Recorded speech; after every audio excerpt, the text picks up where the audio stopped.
श्लोक संख्या अध्याय दूसरा श्लोक संख्या 26।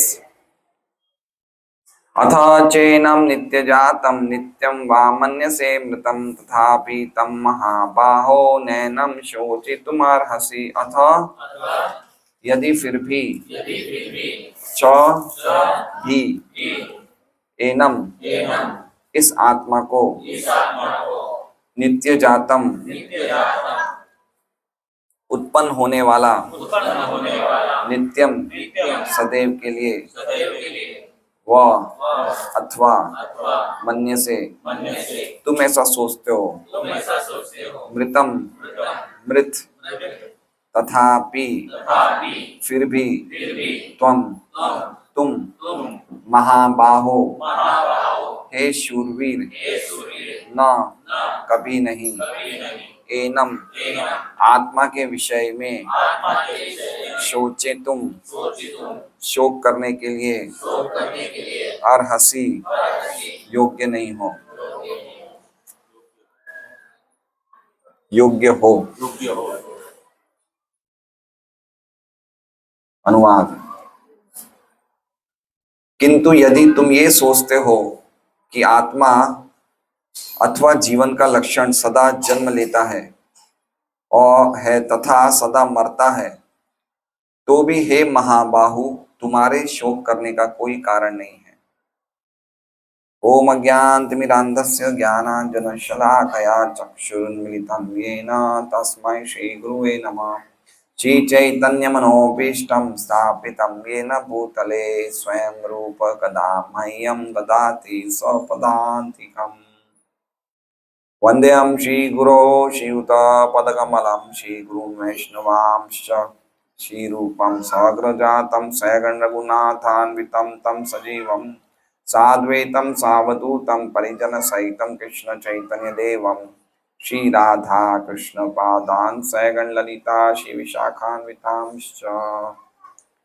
हे कृष्ण करुणा सिंधो दीनबंधो जगत्पते गोपेश गोपिका कांत राधा कांत नमोस्तुते।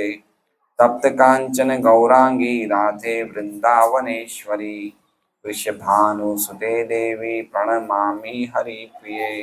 वाञ्छाकल्पतरुभ्यश्च कृपा सिन्धुभ्यैव च पतितानां पावनेभ्यो वैष्णवेभ्यो नमो नमः। श्री कृष्ण चैतन्य प्रभु नित्यानंद श्री अद्वैत गदाधर शिवासादि गौर भक्त वृंद। हरे कृष्णा कृष्णा कृष्णा हरे हरे हरे राम राम राम हरे हरे। सभी भक्तों का ये साप्ताहिक सत्संग कार्य में स्वागत है। आज हम कड़ोदरा में प्रोग्राम कर रहे हैं पहली बार रविवार को, और गीता जी के ये आत्मा के तत्व के श्लोकों की श्रृंखला को लेते हुए हम लोग चर्चा कर रहे हैं। अभी जितने श्लोक हमने पढ़े हैं उसमें भगवान आत्मा के नित्यत्व को स्थापित करने के द्वारा अर्जुन का शोक दूर करने का प्रयास कर रहे हैं। समझ रहे हैं? आत्मा के नित्यत्व को स्थापित करने के द्वारा मतलब इतने श्लोक जो हमने पढ़े उसमें भगवान ये कहना चाहते हैं अर्जुन को कि आत्मा नित्य है और शरीर जो है वो अनित्य है। आत्मा हमेशा रहने वाली है, इसलिए तुम आत्मा हो, इसलिए तुम शोक मत करो। शरीर तो हमेशा जाने वाला है। और बहुत सुंदर उदाहरण बताया, जैसे हम लोग पुराने वस्त्रों को छोड़ के नए वस्त्र धारण कर लेते हैं, उसी प्रकार से पुराने शरीर को त्याग करके नए शरीर को त्याग कर लेते हैं। तो उसके लिए शोक मत करो। अब इस श्लोक में भगवान एक ऐसा सिद्धांत बता रहे हैं जो सिद्धांत सचमुच सिद्धांत नहीं है, लेकिन सिर्फ अर्जुन को शोक को दूर करने के लिए एक दूसरे सिद्धांत को प्रस्तुत करेंगे। वो कहना चाहते हैं कि अगर तुम नास्तिक सिद्धांत को भी मानने वाले हो या तुम शरीर को ही आत्मा समझते हो और आत्मा को ही शरीर समझते हो, तो भी शोक करने की आवश्यकता नहीं है। समझ रहे हैं? ये सिद्धांत एक्चुअली में सचमुच सिद्धांत नहीं है, लेकिन तर्क की दृष्टि से बताया कि अगर तुम ऐसे भी मानो तो भी शोक करने की आवश्यकता नहीं। तो ये कह रहे हैं अथ चैनम नित्य जातम। अथ मतलब फिर भी यदि, अथ का अर्थ क्या हो गया, फिर भी यदि। फिर भी यदि का अर्थ ये हुआ कि अभी तक जो मैं तुम्हें श्लोक बता रहा था वो तो सही बात थी, लेकिन अगर तुम वैसे भी नहीं समझना चाहो, तुम्हारा शोक दूर नहीं हो रहा, तो मैं दूसरी तरीके से समझा रहा हूं। इसलिए कह रहे हैं फिर भी यदि। अथ च एनम। एनम मतलब इस आत्मा को। एनम मतलब क्या हो गया, फिर भी यदि अगर इस आत्मा को नित्य जातम। नित्य जातम मतलब, जातम मतलब उत्पन्न होने वाली, है ना। नित्य जातम का मतलब अगर तुम इस आत्मा को शरीर के साथ उत्पन्न होने वाला समझते हो। क्या समझते हैं कि शरीर जन्म लेता है तो आत्मा भी जन्म लेती है ना। तो अगर तुम ऐसे भी सोच रहे हो कि शरीर के साथ ही उत्पन्न होती है, और ऐसे ही सोचते हो कि शरीर के साथ ही मर भी जाती है ना। अतः चैनम नित्य जातम नित्यम वा मन्यसे मृतम। या तुम सोचते हो कि हमेशा मरणशील है और हमेशा जन्मशील भी है, शरीर के साथ ही उत्पन्न होती है और शरीर के साथ भी मृत्यु को प्राप्त हो जाती है। तथापि, तथापि मतलब फिर भी, तुम महाबाहो, हे महाबाहो अर्जुन, नैनम न और एनम इस आत्मा के लिए, न एनम मतलब क्या हो गया, इस आत्मा के लिए शोचितुम अर्हसि, शोक करने के योग्य नहीं हो। समझ रहे हैं बात को। दरअसल सिद्धांत क्या है कि आत्मा नहीं मरती है, शरीर मरता है। आत्मा वही रहती है, शरीर को बदल रही है। लेकिन इसमें भगवान एक उल्टी बात बता रहे हैं। पहन तो लिए मैंने। अच्छा, हरे कृष्णा। तो अगर तुम ऐसा भी मानते हो कि आत्मा शरीर के साथ ही उत्पन्न होती है, ये सिद्धांत आज का मॉडर्न सिद्धांत है। क्या? आत्मा शरीर के साथ, आत्मा के लक्षण या जीवन के लक्षण शरीर के बाद उत्पन्न होते हैं, है ना। इसलिए स्त्रियों को एबॉर्शन कराने में डर नहीं लगता है, और ना ही डॉक्टर इस बात को मानते हैं। उनको ऐसा लगता है कि शरीर प्रेगनेंसी के बाद कुछ समय के बाद जीवन के लक्षण उत्पन्न होते हैं, इसलिए अगर मारना है तो मार सकते हैं, है ना। या वो ऐसा कहते हैं कि 3-4 महीने के बाद जान आती है, मार सकते हैं। तो ये मॉडर्न साइंस या आधुनिक तथाकथित वैज्ञानिक ऐसा कहते हैं कि जीवन के लक्षण शरीर के पदार्थों से बनते हैं। इसलिए आत्मा जन्म जी शरीर से साथ लेती है और मृत्यु भी शरीर के साथ हो जाती है। तो भगवान कह रहे हैं कि ऐसी स्थिति में भी शोक करने की आवश्यकता नहीं है, क्योंकि तुम बार बार जन्म लोगे, बार बार मृत्यु हो जाएगी, शोक करने की क्या जरूरत है। ठीक है। हरे कृष्णा।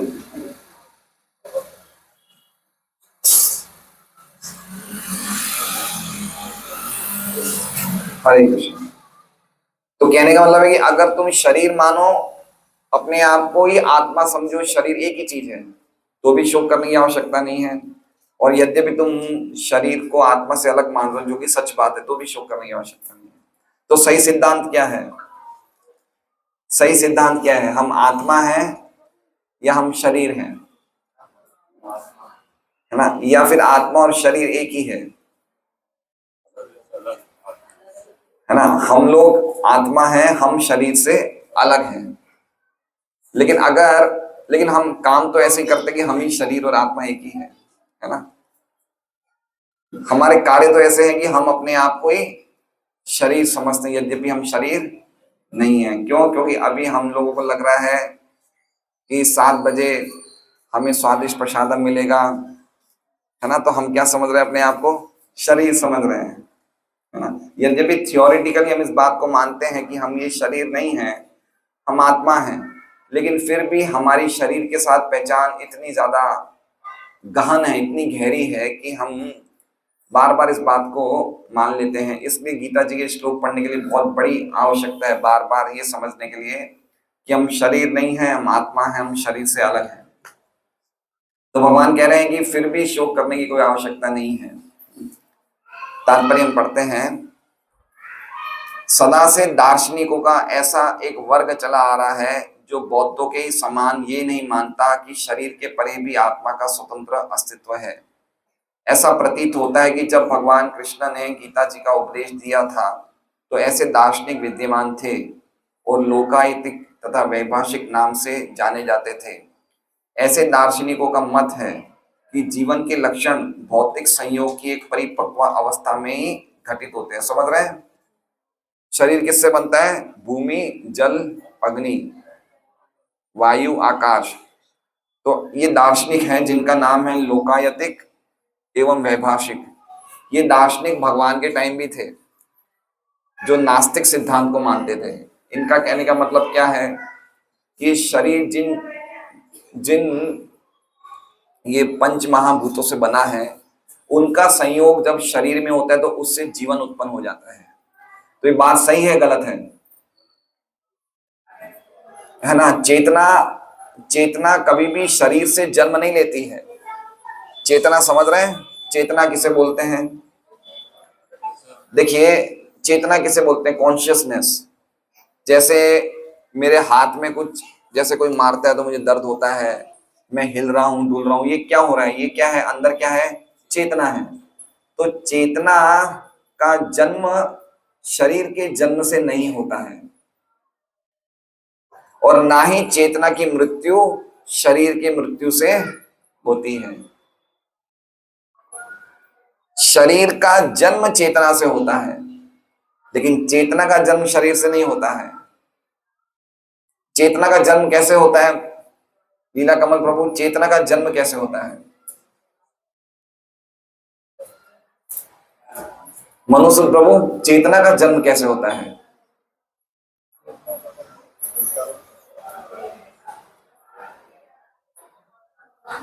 सुनीता माता जी, चेतना का जन्म कैसे होता है? चेतना तो नित्य है, चेतना का कभी जन्म नहीं होता है, और ना ही चेतना मरती है। समझ रहे हैं? चेतना किसे बोलते हैं? लाइफ, है ना, जीवन। अभी मैं बोल रहा हूं तो मैं कुछ बोल रहा हूं तो मेरे में जीवन है नहीं है, ठीक है? अभी मैं जीवित हूं और मैं मरण मृत्यु को प्राप्त हो जाता हूं, तो उसमें अंतर क्या होता है? चेतना रहित जीवन मृत्यु है, और जिस शरीर में चेतना है वो जीवन है, ठीक है? तो शरीर के मरने के बाद, शरीर मर गया, शरीर मृत्यु को प्राप्त हुआ, उसका उदाहरण क्या है? उसको कैसे समझेंगे? कैसे पता चलेगा कि मृत्यु को प्राप्त हो गया है ना? चेतना नहीं है, और चेतना किसका लक्षण है? किसका लक्षण है? आत्मा का। चेतना किसका लक्षण है? आत्मा का। अगर आत्मा है तो चेतना है, और अगर शरीर में चेतना नहीं है तो आत्मा नहीं है, ठीक है? अब हमारा पॉइंट ये है कि चेतना का जन्म कैसे होता है? लक्ष्मी नरसिंह प्रभु, चेतना कैसे जन्म लेती है? हैं? चेतना शाश्वत है। चेतना आत्मा का लक्षण है ना? आत्मा है तो चेतना है, तो आत्मा का लक्षण क्या है? चेतना। तो आत्मा भी शाश्वत है, चेतना भी शाश्वत है। जब वो देखती है कि ये शरीर रहने लायक नहीं रहता है, तो वो आत्मा शरीर को छोड़ देती है, तो शरीर चेतना रहित या आत्मा रहित हो जाता है। लेकिन चेतना नहीं मरती है ना? पॉइंट ये समझने जैसा है। अर्जुन को बार बार यही समझाया जा रहा है भगवान की, तुम शोक मत करो, तुम शोक मत करो, तुम नहीं मरने वाले हो। और इस श्लोक में बता रहे कि यद्यपि अगर तुम समझते हो कि तुम मरने वाले हो, जीने वाले हो, तो भी शोक मत करो, वापस जी जाओगे, शोक क्यों कर रहे हो? ठीक है? तो सबसे पहले हमें ये समझना चाहिए कि हम चेतनशील हैं, हम शरीर नहीं हैं। हम शरीर से अलग हैं, हम किसी के अंश हैं, हम परम पुरुष भगवान के अंश हैं, हम नित्य हैं, है ना। हम भगवान के अंश हैं, हम भगवान की संतानें हैं, हमारी मृत्यु नहीं होती है। हम शरीर से परे हैं, हम शरीर के मरने पे भी मृत्यु को प्राप्त नहीं होते, और शरीर के जन्म में भी हमारा जन्म नहीं होता है, हम नित्य हैं। ये तो भगवान एक सिद्धांत, एक उल्टा सिद्धांत के द्वारा अर्जुन को खाली ये समझा रहे हैं कि तुम शोक मत करो। यद्यपि तुम ऐसा भी सोचते हो कि आत्मा शरीर के साथ जन्म लेती है और शरीर की मृत्यु पे आत्मा मर जाती है, फिर भी तुम शोक मत करो। समझ रहे हैं बात को? क्या समझे? हम लोग मरने वाले नहीं हैं, है ना। ध्यान दीजिए आप लोग, हम जब किसी के साथ रहते हैं बहुत समय तक, जैसे मान लीजिए हमारे घर के परिवार के, हमारे के पड़ोसी व्यक्ति के साथ हम काफी सालों से रह रहे हैं, तो जब हम उनके साथ बात करते हैं, तो जो व्यक्ति हमें कुछ सुना रहा है, जैसे मान लीजिए मेरे पड़ोस में एक व्यक्ति रहता है, वो मुझे कुछ बोल रहा है, तो जो बोल रहा है मैंने कभी उसको देखा क्या, या मैं उसको कुछ सुना रहा हूं तो उसने कभी मुझे देखा क्या? मैं बोल रहा हूं, वो तो, मैं जो बोल रहा हूं वो तो उसने कभी देखा नहीं। उसने क्या देखा? शरीर देखा। और वो बोल रहा है मुझे, तो मैंने भी उसको नहीं देखा, मैं उसके शरीर को देख रहा हूं। जो अंदर से बोल रहा है वो तो और ही कोई व्यक्ति है, ठीक है। तो मृत्यु के टाइम वो व्यक्ति जो अंदर से बोल रहा है वो छोड़ के शरीर चला जाता है, शरीर तो वहीं का वहीं रहता है, तो हम शोक क्यों कर रहे हैं? तो ये बहुत ही भागवत गीता का ये सबसे पहला सिद्धांत है। यद्यपि हम व्यवहारिक दृष्टि से अब नहीं समझ पा रहे कि हम शरीर नहीं है, हम आत्मा, लेकिन कम से कम थियोरिटिकली, सैद्धांतिक रूप से हम समझें कि हम शरीर से अलग हैं। जब तक हम इस बात को ढंग से आत्मसात नहीं करेंगे, तब तक कृष्ण भक्ति में हम प्रवेश नहीं कर सकते हैं। कृष्ण भक्ति तो आत्मा का विषय है, आध्यात्मिक विषय है। तो सबसे पहले ये जानना जरूरी है कि हम शरीर नहीं हैं, हम आत्मा हैं, हम हमेशा रहने वाले हैं। तो इसमें कह रहे हैं कि भगवान ऐसा बोलना चाहते हैं कि अगर तुम ऐसा भी समझते हो, यदि फिर भी तुम अगर ऐसा सोचते हो कि आत्मा शरीर के साथ ही उत्पन्न होती है और शरीर के साथ ही मृत्यु को प्राप्त होती है, फिर भी हे महाबाहो, महाबाहो क्यों कह रहे हैं अर्जुन को? कि तुमने बड़े बड़े महारथियों को परास्त किया है, तो तुम ये नास्तिक मत से परास्त मत होना। समझ रहे हैं? ये नास्तिक मत है, ये तुम इस नास्तिक मत से परास्त मत होना। इसलिए कह रहे हैं हे महाबाहो नैनम शोचितुमर्हसि, तुम शोक करने योग्य नहीं हो। तो हमें समझना चाहिए कि हमें शोक करने की आवश्यकता नहीं है। हमारे पिता कौन है? हमारे पिता हरि हे दयाल मोर जय राधा नाथ, साक्षात षडैश्वर्य भगवान कृष्ण है। देखिए मैं अभी ये देख रहा था, कितने घर हैं आसपास, कितने छोटे छोटे घर हैं आसपास, गंदगी में हम रहते हैं। हम लोग ने स्वेच्छा से ऐसे घर पसंद किए, यद्यपि हमारा घर कहाँ है? भगवान का धाम वैकुंठ है हमारा घर, लेकिन हम लोग भगवान के पास जाने के लिए तैयार नहीं है। इसलिए हमें समझना चाहिए कि जब तक हमारी चेतना शुद्ध नहीं होती है, प्रॉब्लम कहाँ पे है? ये बात तो हमने जान ली है कि चेतना अमर है, नित्य है और हम आत्मा है, ठीक है, ये बात तो हमने जान ली है। लेकिन हमारी आसक्ति इतनी है शरीर में और शरीर से संबंधित चीजों में कि यद्यपि हम इस बात को जानते हैं, लेकिन फिर भी हम भगवान से अपने संबंध को नहीं जोड़ पा रहे हैं। इसलिए हमें दवाई लेनी पड़ेगी। क्या लेनी पड़ेगी?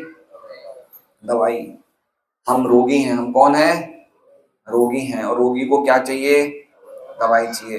तो भौतिक जगत की दवाइयां हमारे शरीर पे काम करती है। क्रोसिन हो गई, या क्या क्या दवाइयां, कोई नाम होते हैं, कुछ नाम बताइए। पैरासीटामोल है, और बताइए।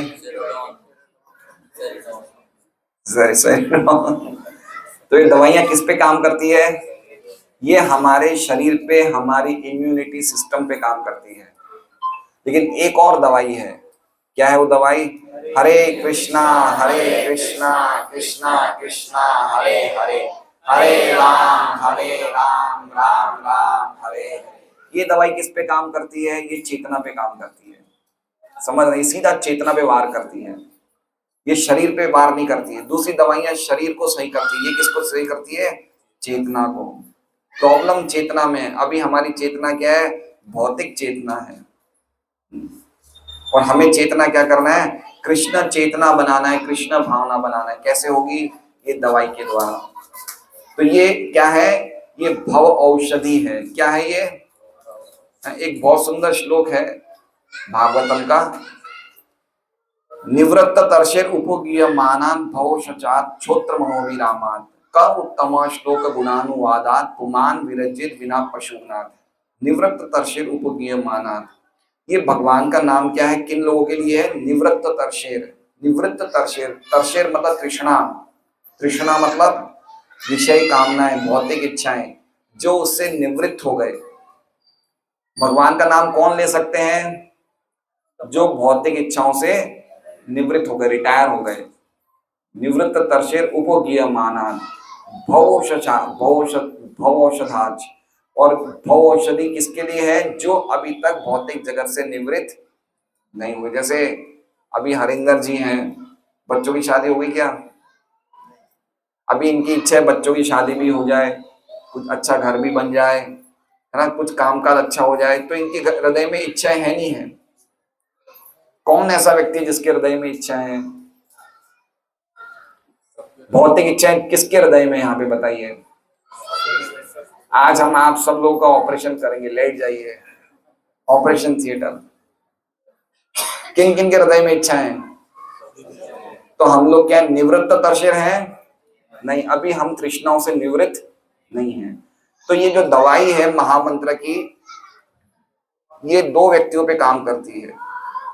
एक तो जिनकी तृष्णाएं निवृत्त हो गई है, जो पूरी तरह से भौतिक आसक्तियों द्वारा निवृत्त हो चुके हैं। जब वो हरे कृष्ण महामंत्र बोलते हैं तो उनके लिए क्या हो गया? ये श्रोत्र मनोविरामात्, उनको बड़ा आनंद आता है, नाचते हैं, कूदते हैं, बड़े खुश होते हैं। लेकिन जिनके भौतिक इच्छाएं हैं, वो जब हरे कृष्ण महामंत्र बोलते हैं तो उन्हें क्या लगता है? उन्हें दवाई बहुत कड़वी लगती है। क्या लगती है? कड़वी लगती है। अभी हम खुश होते हैं या कड़वी लगती है? क्या लगती है हमें? हमें इतनी कड़वी लगती है कि हम सो जाते हैं। समझ रहे हैं कितनी कड़वी लगती है हमें? बताइए। कभी ऐसा हुआ कि दाल बाटी चूरमा खाते खाते हम सोए हैं? ऐसे चूरमा खाते खाते लेट गए, कभी ऐसा हुआ है? हमारे पास ऐसे भक्तों की फोटो है जो जब करते करते पलंग पे लेट जाते हैं। तो समझ रहे हैं, अभी हमारी स्थिति ऐसी है कि ये जो दवाई है हम ले रहे हैं, लेकिन हमें बड़ी कड़वी लगी है। लेकिन अगर हमारे हृदय में इच्छाएं हैं, लेकिन उन इच्छाओं को हम बढ़ा नहीं रहे हैं, हम गंभीरता से भगवान की भक्ति में प्रगति करना चाहते हैं, हम भगवान से प्रार्थना करना चाहते हैं कि हरि हे दयाल मोरा, जय राधा नाथ, बार बार यही बार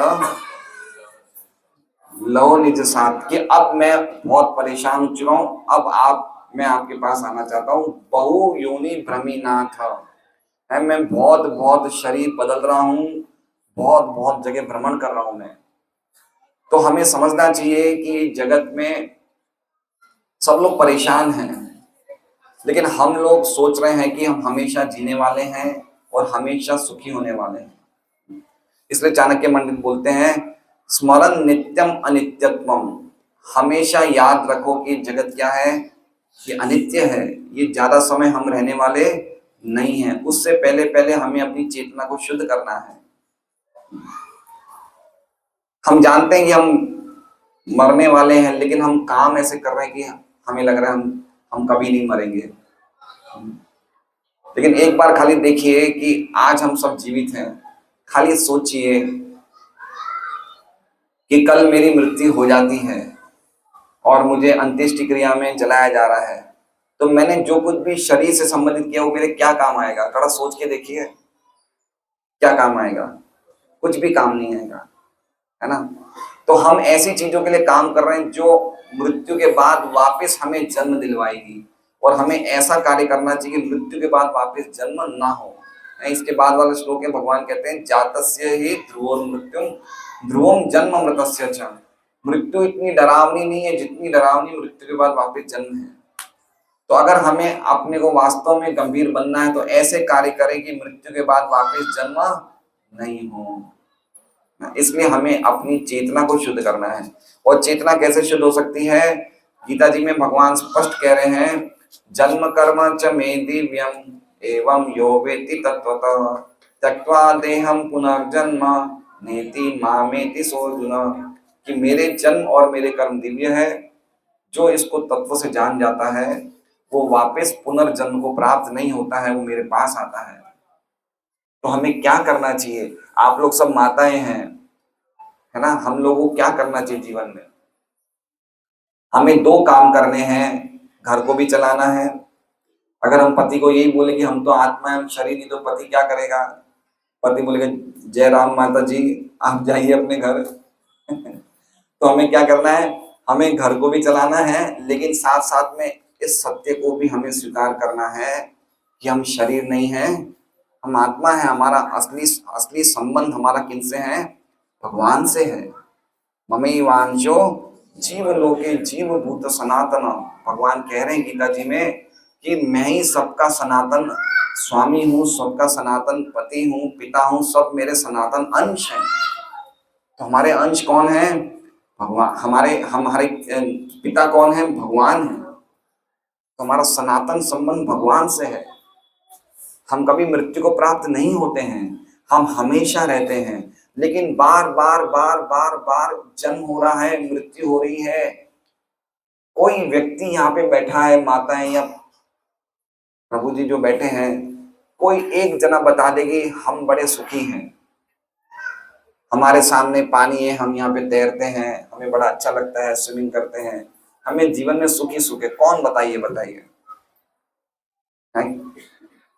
जीवन में कितने कष्ट हैं। देखिए, खाने की चीजों में गड़बड़ी है, पीनों की चीजों में गड़बड़ी है, हवा दूषित है, काम करते हैं वहां पे कुछ ना कुछ कपट होता है, घर में परिवार में समस्या है, बच्चों की समस्या है। अभी मुझे कौन बता रहा था कि उनकी बेटी भाग गई है, कौन बता रहा था, तो मुझे पता चला। तो परिवार में समस्या है, समाज में समस्या है, सोसाइटी में समस्या है, सब जगह परेशानी परेशानी है। कहाँ सुख कहाँ है? बताइए। तो हमें समझना चाहिए जगत में कष्ट ही कष्ट है। और हमें एक बहुत अच्छा तरीका मिला है, वो तरीका मिला है भगवान के नामों का उच्चारण करके अपनी चेतना को शुद्ध करें। हमें हृदय से, देखिए कभी कभी क्या होता है, हम लोग भक्त लोग भी कितने समय से भगवान के नामों का जप कर रहे हैं, है ना, लेकिन हमारा हृदय शुद्ध नहीं हो पा रहा है। कभी नोटिस करिए बात, है ना। हम जप करते हैं, भागवत पढ़ते हैं, गीता पढ़ते हैं, लेकिन हमारे भाव जो है ना वो शुद्ध नहीं हो पा रहे हैं। क्यों नहीं हो पा रहे? क्योंकि हम अपनी चेतना को शुद्ध नहीं कर पा रहे हैं। हमने कपड़े तो पहन लिए हैं, वेश हमने किसका पकड़ लिया है? साधु का, लेकिन अंदर कौन है? शैतान। क्या आपको कुछ ऐसा दृष्टांत पता है शास्त्रों में जो शैतान साधु बन गया?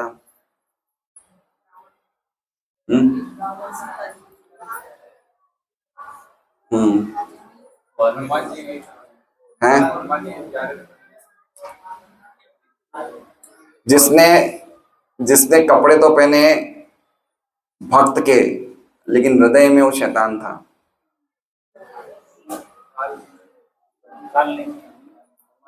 क्या राहु की स्टोरी याद है? राहु, जब भगवान अमृत दे रहे थे देवताओं को, तो देवताओं की लाइन में कौन बैठ गया? राहु। कपड़े पहन लिए देवताओं के, लेकिन अंदर कौन था? असुर था वो।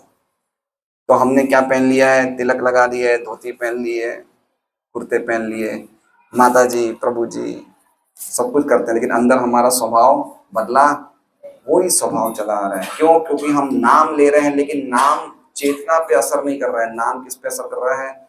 गले से खाली एक मुंह से एक चीज निकल रही है, नाम हृदय से नहीं निकल रहा है। इसलिए समझना चाहिए कि हमें हमारे भाव शुद्ध होना चाहिए, हमारा हृदय शुद्ध होना चाहिए, और वास्तव में हम करुणा से पुकारें, बिल्कुल क्रंदन करें, हरे कृष्णा कृष्णा कृष्णा हरे हरे, हरे राम राम राम हरे हरे। तो ये बात है, ये समझना है कि यद्यपि भगवान सभी कारणों के कारण हैं और हमारा भगवान से एक बहुत ही अंतरंग संबंध है, लेकिन उस संबंध को अच्छी तरह नाम लिए बिना जागृत नहीं कर सकते हैं। इसलिए भक्ति के नियमों को पालन करना अच्छी बात है, करना चाहिए, लेकिन साथ में गंभीरता से जब तक हम अपने जीवन में भक्ति के नियमों को आत्मसात नहीं करेंगे, खाली बाहरी बाहर करेंगे, तो हम शुद्ध नहीं हो पाएंगे।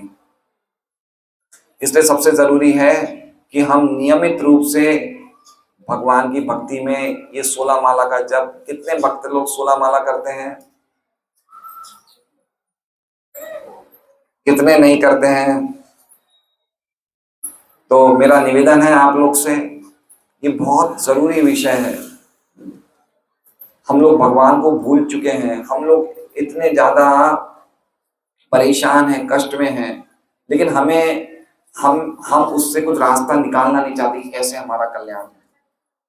इसलिए हमें सदैव हर क्षण भगवान के नाम को उच्चारण करने का अभ्यास करना चाहिए। हरे कृष्णा कृष्णा कृष्णा हरे हरे, हरे राम राम राम हरे हरे, हरे कृष्णा कृष्णा कृष्णा हरे हरे, हरे राम राम राम हरे हरे। गीता जी में भगवान कितनी जगह बोलते हैं कि मेरा नाम खाली 2 घंटे लेना, कितनी जगह बोलते हैं ब्रजवनेश्वरी माता जी? सततम कीर्तयन्तो महा। कहीं भी भगवान ऐसा नहीं बोलते कि 2 घंटा नाम लो उसके बाद नहीं लो। भगवान क्या कहते हैं? अनन्य चेता सततम यो माम स्मरति नित्यशः तस्याहं सुलभ पार्थ नित्य युक्तस्य योगिनः। जो जिसकी चेतना हमेशा मेरे में लगी हुई है। तो हमें देखना चाहिए कि भगवान को समझे, हम कौन हैं, भगवान से हमारा क्या संबंध है।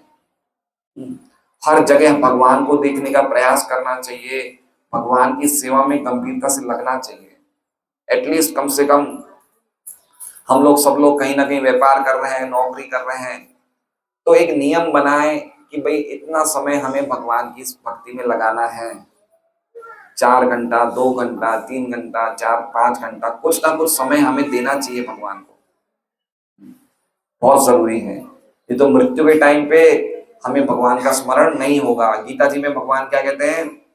अंत काले च मामेव स्मरन् मुक्त्वा कलेवरम यह प्रयाति समद्भावम याति नास्त्यत्र संशय। भरत महाराज का नाम सुना है आपने? नीराधारा माता जी, भरत महाराज का नाम सुना है? राजस्थान में कौन से गांव के थे भरत महाराज? जिनके देश से भारत नाम हुआ, वो भरत महाराज इतने महान राजा थे, इतने महान राजा थे, सम्राट, चक्रवर्ती सम्राट थे, और अपने भरे यौवन में सब कुछ छोड़ के भगवान की भक्ति करने के लिए आश्रम में हरिद्वार चले जाते हैं। और जब वो भगवान की भक्ति करते थे, नाम लेते थे, तो उनकी आंखों से क्या निकलते थे? आंसू निकलते थे। वो भाव की अवस्था में थे, ऐसी भक्ति करते थे वो। लेकिन एक हिरणी के बच्चे से उनको अटैचमेंट हो जाता है, उसको बचाने जाते हैं, उसको घर पे ले आते हैं। तो अटैचमेंट ऐसे ही होता है, पहले हम थोड़ा सा चीजों को देखते हैं, देखने के बाद उनसे कुछ बातें करते हैं, और आंखों ही आंखों में इशारे हो गए, ऐसे हो जाती है बात, हमें पता नहीं चलता है। ये गीता जी में लिखा है, ध्यायतो विषयान पुंस संगस्तेषु उपजायते। हम कोई विषयों का चिंतन करते हैं, तो उसमें मनन करने लगते, तो उससे हमारा अटैचमेंट उपजायते, है ना? नजर हटी दुर्घटना घटी। अभी हम लोग सब लोग दुर्घटनाग्रस्त हैं, तो अभी वापस हमें अपनी ओरिजिनल स्थिति में आना है। 84 लाख योनियों में करोड़ों जन्मों से हम वही चीज को वापस, वही इंद्रिय विषय सुख को वापस पुनः पुनः चरित चरवणा नाम, आहार निद्रा भय मैथुन, खाना पीना सोना भोग करना, यही चलते आ रहा चलते आ रहा, इसको ही हमने अपना जीवन मान लिया है। और अंत काल में भगवान का स्मरण नहीं होता। इसलिए भरत महाराज का ऐसे अटैचमेंट हिरणी के बच्चे से हो गया। इतने महान भक्त थे, लेकिन मृत्यु के टाइम पे हिरणी का स्मरण हो गया तो क्या बने वो? हिरण बन गए, है ना। हम लोग तो पूरा जीवन ही हमारा इधर उधर भटक रहा है, कभी मोबाइल पे, कभी वहां पे, कभी यहाँ पे, तो हमारी क्या स्थिति होगी। इसलिए ये मनुष्य जीवन के साथ खिलवाड़ नहीं करना चाहिए। ये सुदुर्लभम, ये बहुत बहुत सुदुर्लभ है, ये है ना। कितना दुर्लभम, लब्ध्वा सुदुर्लभम इदम बहु संभवान्ते। भागवत में भगवान क्या कहते हैं? ये इतना सुदुर्लभ है, बहुत बहुत जन्मों के बाद हमें मनुष्य जीवन मिला है। बाकी सब चीजें हमें हर एक जीवन में मिल जाएगी। माता मिलेंगे, पिता मिलेंगे, बच्चे मिलेंगे, है ना, आहार निद्रा भय मैथुन सब मिलेगा, लेकिन मनुष्य जीवन नहीं मिलेगा। और मनुष्य जीवन प्राप्त करने के बाद भी वैष्णव का संग नहीं मिलेगा, वैष्णव का संग प्राप्त करने के बाद भी गुरु नहीं मिलेगा। वो सब चीजें हमें कब उपलब्ध है? हमें अभी उपलब्ध है। इसलिए हमें उसका लाभ लेना चाहिए और प्रयास करना चाहिए कि हम लोग भगवान के धाम जाएं। हमारा सचमुच वो घर है। 8वें अध्याय के 20वें श्लोक में भगवान कहते हैं, परस्तस्मातु भावोन्यो व्यक्तो व्यक्ता सनातना यस सर्वेषु भूतेषु नश्यत्सु न विनश्यति। कि ये व्यक्त और अव्यक्त जगत के परे एक सनातन स्वभाव है, जो चीजें नष्ट नहीं होती। जगत की सब चीजें नष्ट हो जाती है, लेकिन वो चीज नष्ट नहीं होती है ना। तो हमें ऐसे कार्य करने हैं जो हमारे कार्य नष्ट नहीं हो। हमारे कार्य कैसे होने चाहिए? परमानेंट होने चाहिए, टेम्पररी नहीं होने चाहिए। हम जो पैसा कमा रहे हैं, शरीर के लिए कार्य कर रहे हैं, ये सब क्या है? ये सब टेम्पररी है। ये कब तक चलेंगे हरिंदर जी? कब तक चलेंगे? ये जब तक शरीर है तब तक ही चलेंगे। इनका नेचर कैसा है? टेम्पररी है। इसका मतलब ये अपवित्र है। जितनी चीज परमानेंट होती है वो पवित्र होती है, टेम्पररी चीज अपवित्र होती है। परमानेंट क्या है? भगवान की भक्ति, वो परमानेंट है, वो हमारे साथ जाएगी, वो हमें जन्म जन्मांतर हमारे साथ जाएगी, वो परमानेंट है, इसका मतलब पवित्र है। गीता जी में भगवान क्या कह रहे हैं? 9वें श्लोक का 2रा अध्याय, राज विद्या प्रभु के नाम से श्लोक है, राज विद्या राजगुह्यम पवित्रम इदम उत्तमम प्रत्यक्षावगमम धर्म्यम सुसुखम कर्तुम अव्ययम। ये श्लोक अद्भुत है। भक्ति को क्या बताया? राज विद्या। ये विद्याओं का क्या है? राजा, है ना। इससे बढ़कर कोई विद्या नहीं है। राज गुह्यम, गुह्यम मतलब बहुत सीक्रेट है। ये क्यों सीक्रेट है? क्योंकि इसमें आत्मा और भगवान को अलग अलग बताया गया है, आत्मा के भी कार्य बताए हैं। पवित्रम इदम उत्तमम, ये बिल्कुल पवित्र है। पवित्र क्यों है? क्योंकि संसार की कोई चीज भी भक्ति को दूषित नहीं कर सकती है, इतनी पवित्र है। आप भगवान का नाम बाथरूम में पोटी करते करते भी ले सकते हो। हरे कृष्णा कृष्णा कृष्णा हरे हरे, हरे राम राम राम हरे हरे। पोटी करते हुए आरती कर सकते हो क्या? भगवान का नाम ले सकते हो। इससे बढ़कर पवित्र क्या होगा? है भगवान का नाम वहां भी दूषित नहीं होता है। तो हमें क्या चीज स्वीकार करना चाहिए? पवित्र चीज या अपवित्र चीज? पवित्र चीज स्वीकार है। पवित्र धर्म है। पवित्रम इदम उत्तमम, उत्तमम मतलब ये तमोगुण, ये तमा, ये जगत अंधेरा है। अभी शाम के 7 साढ़े 7 बजे पूरा अंधेरा हो जाएगा। सो गया ये जमान, सो जाएगा सब लोग, अंधेरा ही अंधेरा हो जाएगा ना। तमसो माँ ज्योतिर्गम, हमें इस अंधेरे से ऊपर जाना है। आत्मा का प्रकाश, है ना, भगवान का प्रकाश, हमारा वो जगत है जहाँ पे कभी नींद का प्रभाव नहीं है, जहाँ पे कभी अज्ञानता का प्रभाव नहीं है। हम ऐसे जगत से आए हैं, है ना। परस तस्मातु जाऊं भक्त अव्यक्तोक्षर इत्युस्तमाहु परमाणु। हमारा जो जगत है वो अव्यक्त है, वो अक्षर है, उसका कभी वो कभी च्युत नहीं होता है, वो कभी गिरता नहीं है। क्या ऐसी जगह हम जाने के इच्छुक हैं? क्या है हम ऐसी जगह जाने के? कब तक हम रहना पसंद करेंगे मंत्र राज में? ये बिल्डिंग मंत्रों का राजा है ना। इस बिल्डिंग का नाम क्या होना चाहिए? कृष्णा कृष्णा कृष्णा कृष्णा हरे हरे, हरे राम राम राम। कौन है मंत्रों का राजा? ये बिल्डर ने आधा ही नाम रखा, मंत्र राज के बाद हरे कृष्णा बोल लिख देना चाहिए। मंत्रों का राजा हरे कृष्णा है ना। तो ये मंत्र पवित्रम इदम उत्तम प्रत्यक्षावगमम धर्म्यम, इसकी अनुभूति प्रत्यक्ष होती है। हमारी प्रगति हो रही है, हमें प्रत्यक्ष पता चल रहा है। जो भगवान के नामों का जप करते हैं, जो भक्ति में लगे हुए हैं, उनका अपने आप ही पिक्चर जाने का शौक खत्म हो जाएगा, होटल में जाने का शौक खत्म हो जाएगा, टीवी देखने का शौक खत्म हो जाएगा। सही बात है ना। निंदा करने का शौक खत्म हो जाएगा, किसी की निंदा सुनने का शौक खत्म हो जाएगा, हृदय से बैर भाव खत्म हो जाएगा। तो ये क्या है? ये सीधा असर करती हृदय पे। सुसुखम कर्तुम अव्ययम, सुख है इसमें, बड़ा सुख मिलता है। सुसुखम, सुखम मतलब संपूर्ण सुख मिलता है। और कर्तुम अव्ययम, अव्ययम मतलब इसका कभी नाश नहीं होता है। भक्ति हमेशा चलती रहती है। कुछ लोग बोलते हैं कि भक्ति तो तब तक ही करनी चाहिए जब तक मुक्ति प्राप्त हो जाए, मुक्ति प्राप्त होने के बाद भक्ति करने की आवश्यकता नहीं। लेकिन भक्ति तो मुक्ति के बाद भी चालू रहती है, इसका कभी नाश नहीं होता है ना। भगवान का नाम साधन भी है और साध्य भी है। अभी हम भगवान का नाम ले रहे हैं, अभी हमारा मन लग रहा है। आपका भैया क्या नाम है? हाँ, केशव भाई। कहाँ रहते हैं? पीछे। केशव भाई, अभी हमें भगवान के नामों में मन लगता है? लगता है। हमें आशीर्वाद दीजिए, हमारा भी नाम मन लग जाए। चलो बहुत अच्छा। केशव भाई के सब पैर पड़ेंगे, इनसे आशीर्वाद लेंगे कि हमारा भी नामों में मन लग जाए। तो अभी हमारा नामों में मन लग रहा नहीं है, तो हम क्या ले रहे हैं? नाम ले रहे हैं। और जब मन लगने लग जाएगा तो क्या लेंगे? तो भी नाम लेंगे, है ना। तो साधन है ये, और क्या है? साध्य भी है। ठीक है। जैसे मान लीजिए अभी सावन के महीने में सब कावड़ उठाते हैं, कावड़ ले जाते हैं, कड़ोदरा में ले जाते हैं कावड़, है ना। कावड़ क्या है? साधन है। किसको प्रसन्न करने के लिए? शिव जी को। क्या 12 महीने तक कावड़ उठाएंगे? क्या नहीं ना। सावन के महीने में उठाने, कितना उठा लेंगे? उसका एक फल होता है। शिव जी का अभिषेक करने का क्या फल होता है? ना, जो शिव जी का अभिषेक करता है उसे क्या फल मिलता है? भगवान के नामों का उच्चारण करने लग जाएगा, है ना।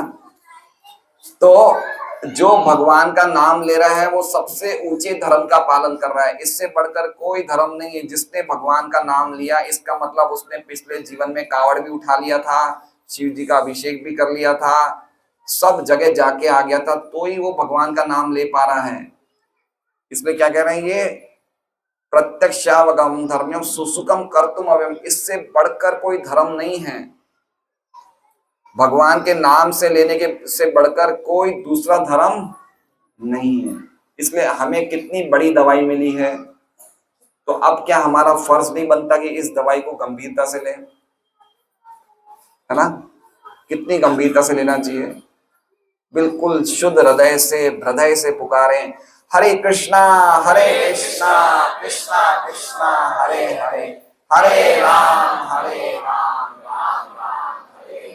लेकिन जब हम भगवान का नाम ढंग से नहीं लेते हैं, ढंग से सुनते नहीं हैं, नाम लेते हुए अपराध करते हैं, तो ये नाम के अपराध से क्या होता है? हृदय में गंदगियां और, जैसे कहते हैं ना, जंगली झाड़ियां और उग जाती है ना। निंदा करने की झाड़ी उग जाएगी, डिप्लोमेसी की झाड़ी उग जाएगी, लोगों को परेशान करने की झाड़ियां उग जाएगी। तो ये भक्ति लता के साथ दूसरी लताएं भी उग जाती हैं। इसलिए सबसे अच्छा है कि ढंग से हम नाम लें, जिससे कि भक्ति लता कोई बढ़े और दूसरी लताएं नहीं बढ़े। तो हमारी चेतना में ऐसे जब भगवान के नामों का असर होगा, तो भगवान के नाम धीरे धीरे हमारी भौतिक इच्छाएं खत्म हो जाएंगी, है ना। हमें बड़ा अच्छा लगने लगेगा और नामों का और उच्चारण करेंगे, है ना। फिर हमें लगेगा अभी 5 मिनट बचा है, चलो मैं कुछ नामों का और उच्चारण कर लूं, चलो मैं गीता जी पढ़ूं, चलो मैं भागवत पढ़ूं। इस तरह से धीरे धीरे हमें पता चल जाएगा कि हम शरीर नहीं है, हम आत्मा है। चेतो दर्पण मार्जनम भवम महादावाग्नि निर्वापणम। कितने बजे? तो हमें समझना चाहिए कि हमें क्या करना है, जीवन का उद्देश्य क्या है, हमारा धर्म क्या है ना, हमारा जीवन में हमारे साध्य कौन है, भगवान से हमारा क्या संबंध है, भगवान कौन है, हम कौन है ना।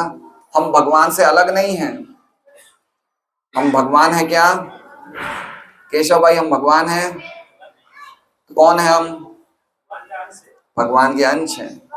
हम ना तो भगवान से एक हैं ना भगवान से अलग है। हमारा काम ही है कि हम भगवान की भक्ति में लगे रहें। इसलिए हमें गंभीरता से भक्ति करनी चाहिए।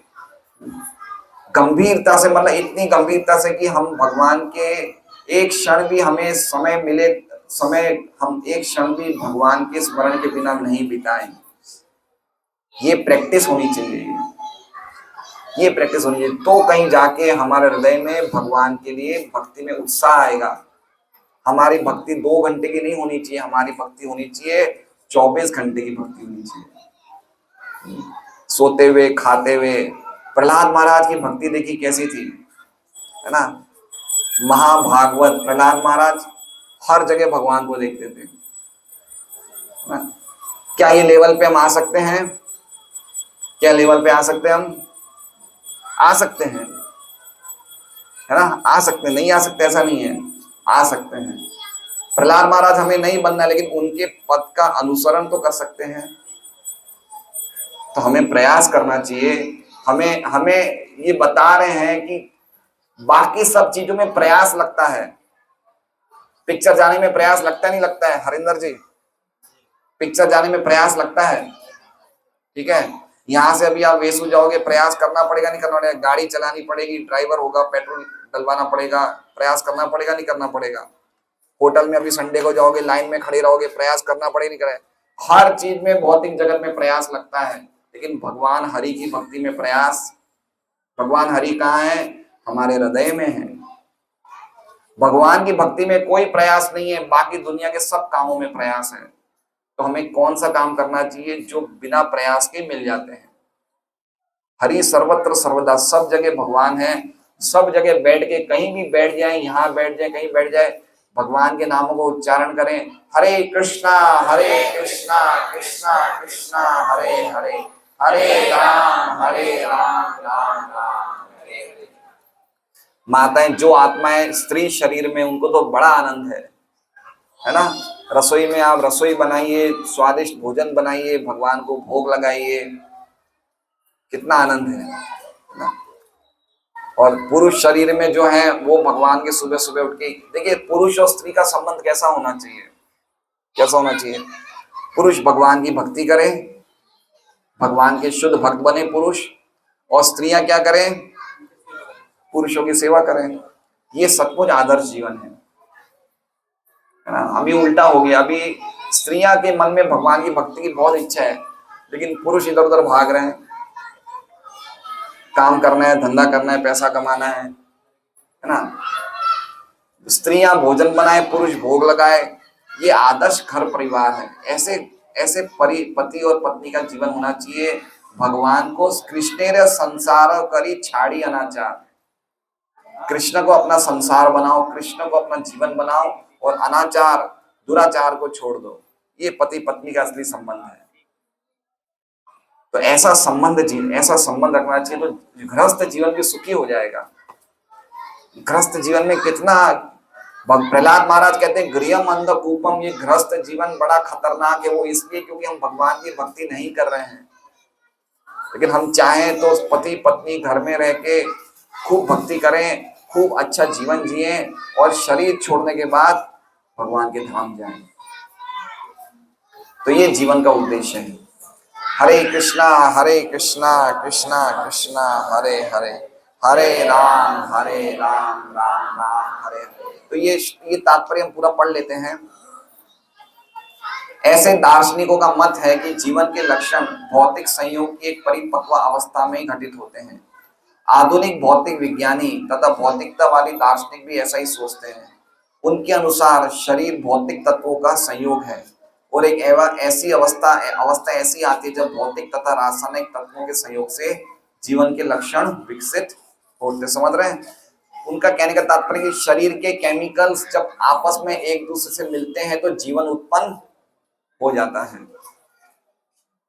दिमाग चल रहा है आप लोगों का? शरीर के केमिकल्स जब रिएक्ट करते तो उससे क्या क्या उत्पन्न होता है? जीवन। वो इस बात को मानने को तैयार नहीं कि एक आत्मा अलग से शरीर में प्रवेश करती है और एक शरीर का आश्रय लेती है, उस बात को मानने को तैयार नहीं है, है ना। उनको नहीं पता है कि जब हम एक एबॉर्शन करते हैं या कुछ करते हैं तो खाली शरीर को नहीं मार रहे हैं, शरीर के अंदर उस आत्मा को हम मार रहे हैं और जिससे उसको शरीर छोड़ के कहीं और जाना पड़ता है।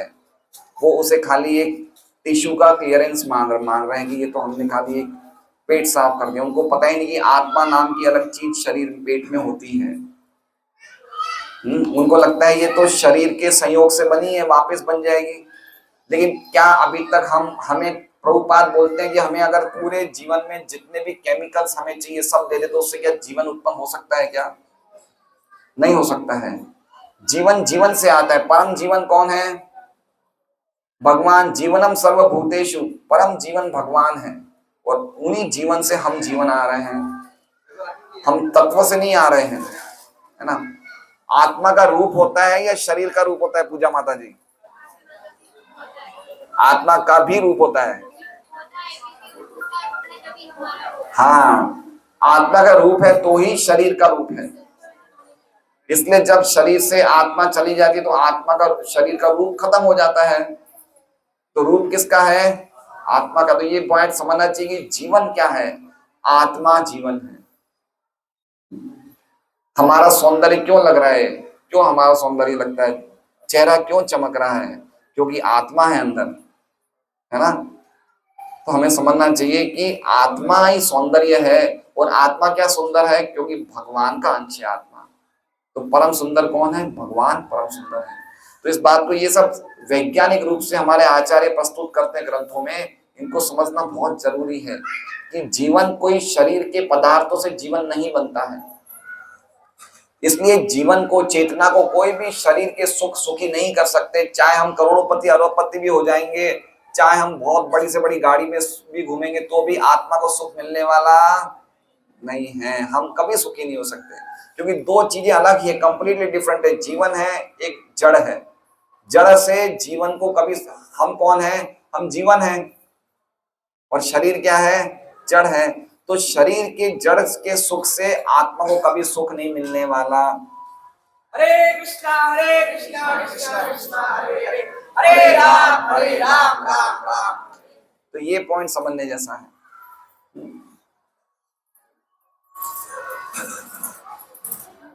नृतत्व विज्ञान इसी दर्शन पर आधारित है। संप्रति अनेक छद्म धर्म जिनका अमेरिका में प्रचार हो रहा है इसी दर्शन का पालन करते हैं और साथ ही शून्यवादी अभक्त बौद्धों का अनुसरण करते हैं।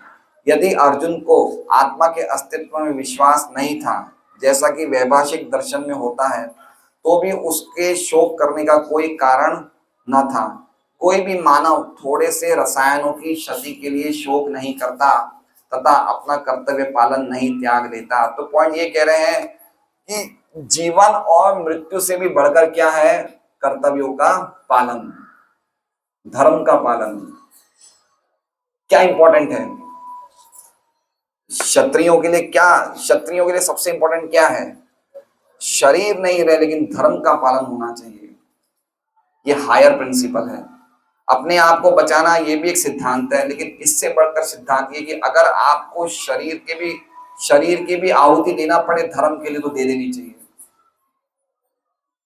ये बहुत ऊंचा प्रिंसिपल है। धर्म नहीं छूटना चाहिए ना। जन्म मृत्यु, भगवान कह रहे हैं तुम जन्म लियो मरोगे, मरोगे जन्म लोगे, लेकिन धर्म को मत छोड़ो, अपना धर्म करो, है ना।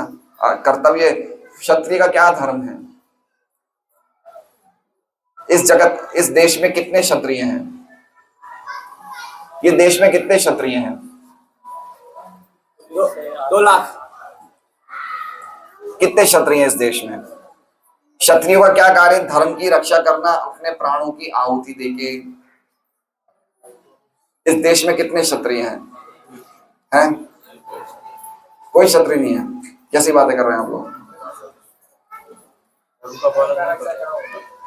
1000।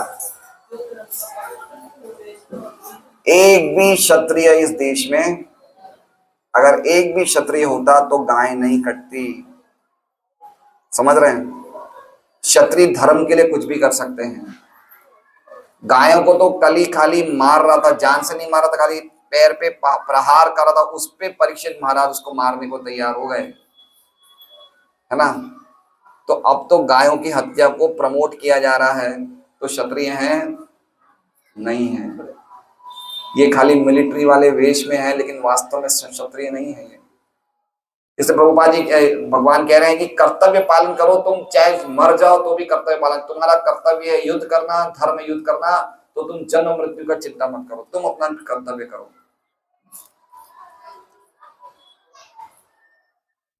दूसरी और आधुनिक विज्ञान तथा वैज्ञानिक युद्ध में शत्रु पर विजय प्राप्त करने के लिए न जाने कितने टन रसायन फूंक देते हैं। वैभाषिक दर्शन के अनुसार आत्मा शरीर के क्षय होते ही लुप्त हो जाता है। वैभाषिक मतलब ये अलग अलग नास्तिक दर्शनों के नाम है। जैसे एक मुनि थे जिनका नाम है चारवाक मुनि, नाम सुना है आपने? वो मुनि क्या कहते थे?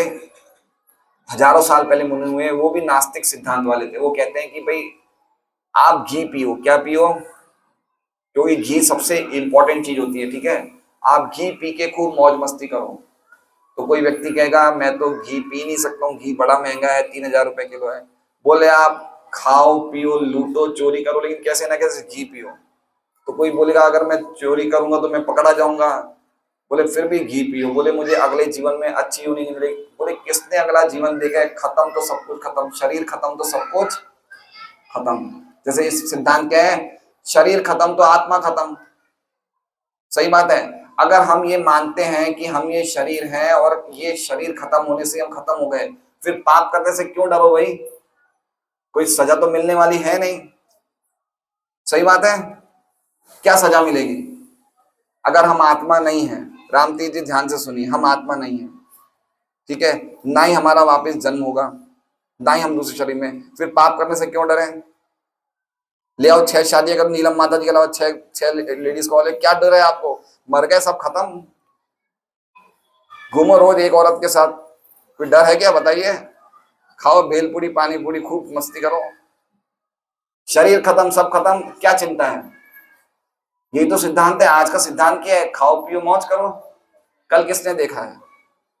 क्या बातें करो भाई, स्वर्ग है नरक है सब यही है। किसने देखा है स्वर्ग नरक? जो है वो यही है।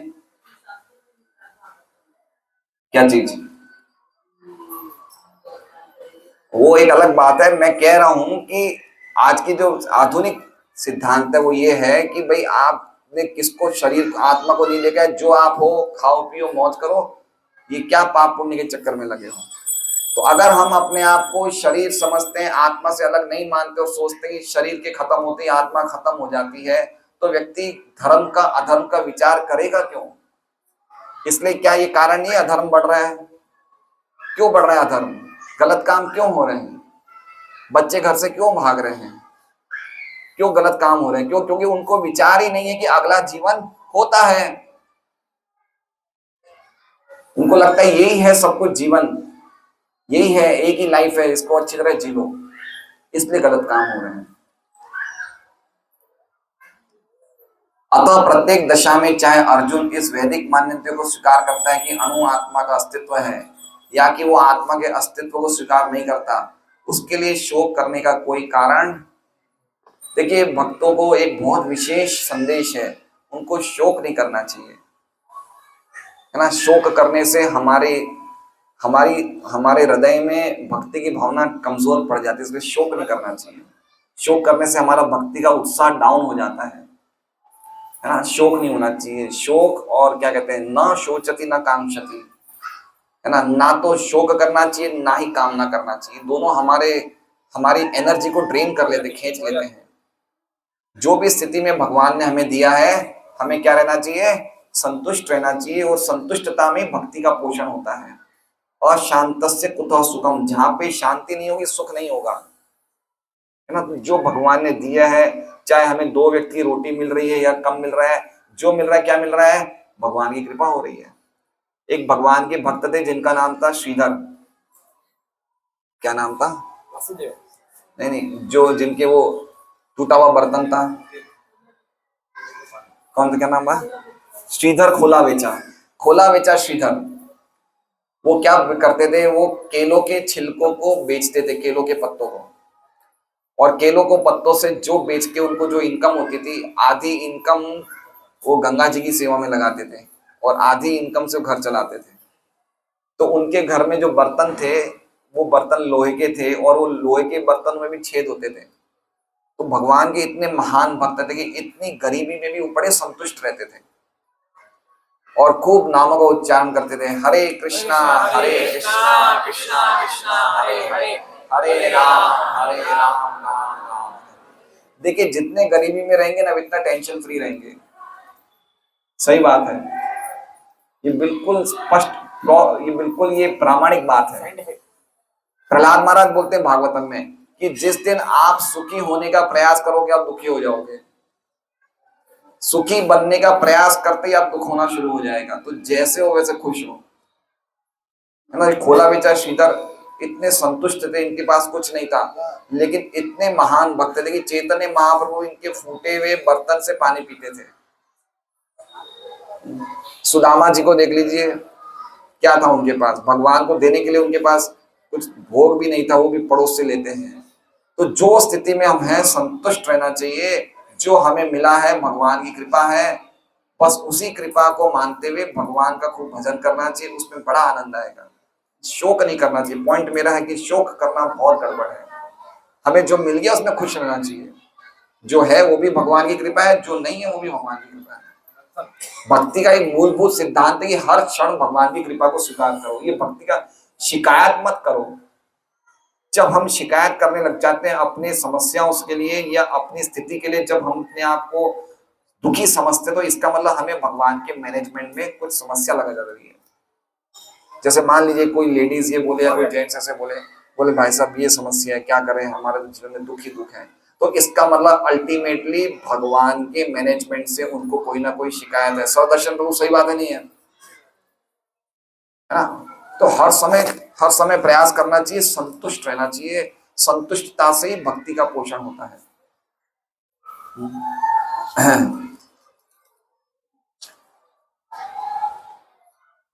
इस सिद्धांत के अनुसार चूंकि पदार्थ से प्रत्येक क्षण असंख्य जीव उत्पन्न होते हैं और नष्ट होते रहते हैं, अतः ऐसी घटनाओं के लिए शोक करने की कोई आवश्यकता नहीं है। तो भगवान क्या कहना चाहते हैं कि भाई चलो कोई मानता है कि पदार्थ से ही आत्मा उत्पन्न होती है, तो पदार्थ से तो आत्मा उत्पन्न होती रहेगी, शोक क्यों कर रहे हो?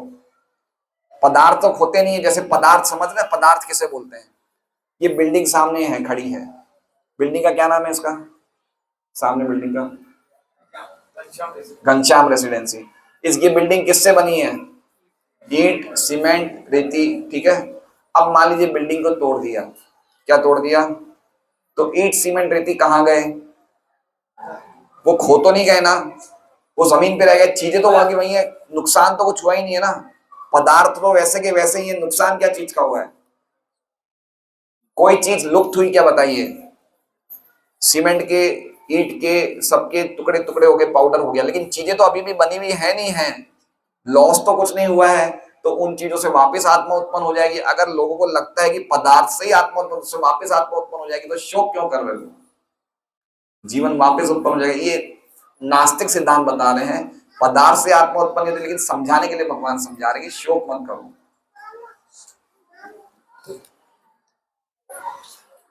यदि आत्मा का पुनर्जन्म नहीं होता तो अर्जुन को अपने पितामह तथा गुरु के वध करने के पाप फलों से डरने का कोई कारण न था। बात सही है? आत्मा का जब पुनर्जन्म होना ही नहीं तो फिर पाप से क्यों डर है? अभी यही बात हम कर रहे थे ना, क्या उदाहरण दिया था हमने अभी इस बात पे? राम तीज जी के लिए क्या उदाहरण दिया था? 6 शादियां करने का। तो ये बात कह रहे हैं ना, अर्जुन ने क्या प्रश्न किया था? पहले अध्याय का 44वां श्लोक देखिए, पहले अध्याय का 44वां श्लोक, क्या प्रश्न था अर्जुन का, देखिए।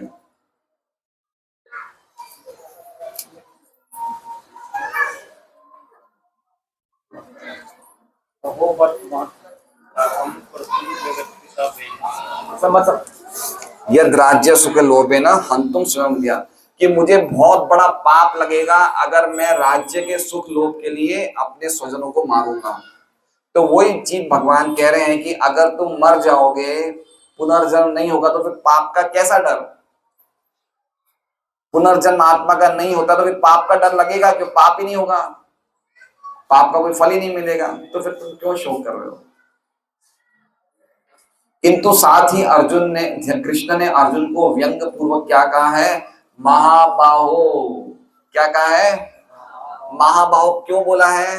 क्योंकि तुमने बड़े बड़े लोगों को परास्त किया है, अब तुम इस नास्तिक मत से परास्त मत होना। कौन सा नास्तिक मत? कौन सा नास्तिक मत? कौन सा नास्तिक मत पढ़ रहे हैं प्रिया माता जी हम यहाँ पे? शरीर के साथ आत्मा जन्म लेती है और शरीर के साथ आत्मा मृत्यु होती है। आत्मा शरीर के पदार्थों से जन्म लेती है, ये नास्तिक मत है। तो महाबाहु क्यों कहा जा रहा है कि तुमने बड़े बड़े लोगों को हराया है, तो इस नास्तिक सिद्धांत से हार मत जाना, इसलिए क्या बोल रहे हैं? महाबाहु। आप भी हारो मत, अभी कुछ बहुत स्वादिष्ट प्रसाद आने वाला है। महाबाहु क्योंकि उसे वैभाषिक सिद्धांत स्वीकार नहीं था जो वैदिक ज्ञान के प्रतिकूल है। तो ये सिद्धांत कौन सा है? वैभाषिक। वैभाषिक लोकायतिक जो बौद्ध सिद्धांत है, भगवान बुद्ध के अनुयायियों का सिद्धांत है, जो चारवाक मुनि के अनुयायियों का सिद्धांत है, इसे बोलते हैं नास्तिक सिद्धांत। ये शास्त्रों को नहीं मानते, जो वेद पुराण गीता रामायण भागवत शास्त्र को नहीं मानते, उन्हें क्या कहा जाता है केशव भाई? उन्हें नास्तिक कहा जाता है। नास्तिक सिद्धांत को अर्जुन मानने वाला नहीं था, इसलिए उन्हें महाबाहु कहा है। क्षत्रिय होने के नाते अर्जुन का संबंध वैदिक संस्कृति से था और वैदिक सिद्धांतों का पालन करते रहना ही उसके लिए शोभनीय था। पॉइंट ये है कि हमारी मृत्यु आए या जीवन आए, हमें धर्म नहीं छोड़ना है ना।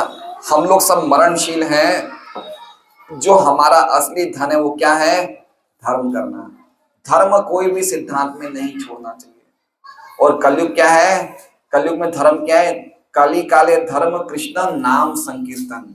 तो भगवान के नामों का उच्चारण करना ही कलयुग में एकमात्र जीवात्मा का धर्म है, जो सदैव हमारे मुख से निकलते रहना चाहिए। हरे कृष्णा कृष्णा कृष्णा हरे हरे, हरे राम श्रीमद् भगवद गीता यथारूप की जय। श्रील प्रभुपाद की जय।